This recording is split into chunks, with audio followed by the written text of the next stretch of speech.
Nick here from Alderwood School of Music one more time. I thought today we could talk a little bit about something you can do with chord voicings that Hendrix sort of can take credit for, at least in my opinion. And it's a nice, pretty accessible thing that you can do to sort of expand your repertoire and make chords a little more interesting in some cases. So the song Purple Haze is the example that I'll use. You know, it's the one that starts like this, that kind of thing. But the chords in it, there's a really interesting thing you can do, and I'll show you how a lot of people would do it, and then I'll show how I'm trying to get you to try it to do it. So the first chord is the famous Hendrix chord, E sharp 9. Everyone just calls it the Hendrix chord, and that's that one, which is the 7th. It's the middle 4 strings.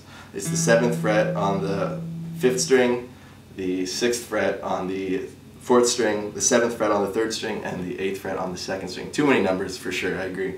But it looks and sounds like that. He uses it quite a lot, Purple Haze being a good example of that.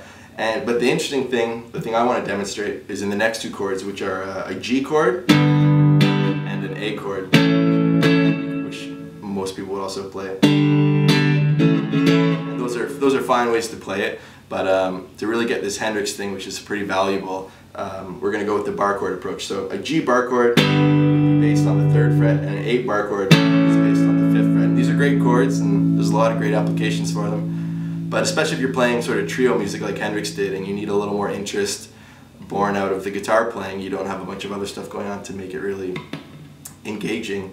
The problem with these chords is all your fingers are spoken for. You have no free digits to do anything sort of interesting. You know, you could, interesting strumming maybe, but that's pretty much all you get to do.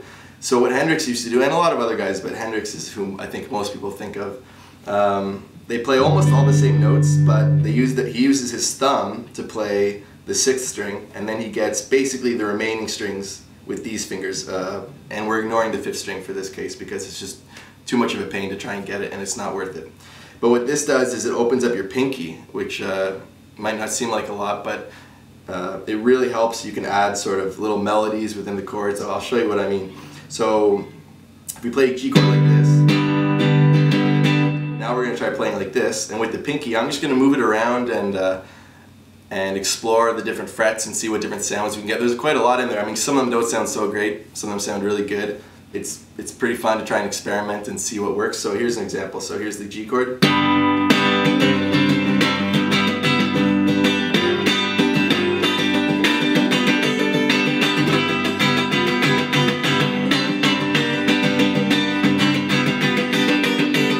Etc. You can go on all day like that. And when you put that in the context of, you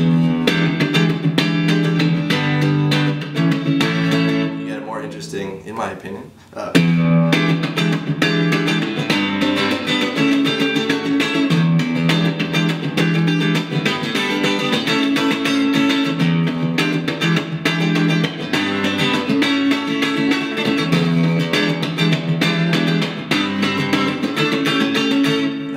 which is, I hope you agree, is a little more interesting approach, and not something that you want to do all the time, but definitely a tool that you'd like to have in your repertoire so that when the opportunity calls for that, then you're able to do it. So yeah, enjoy.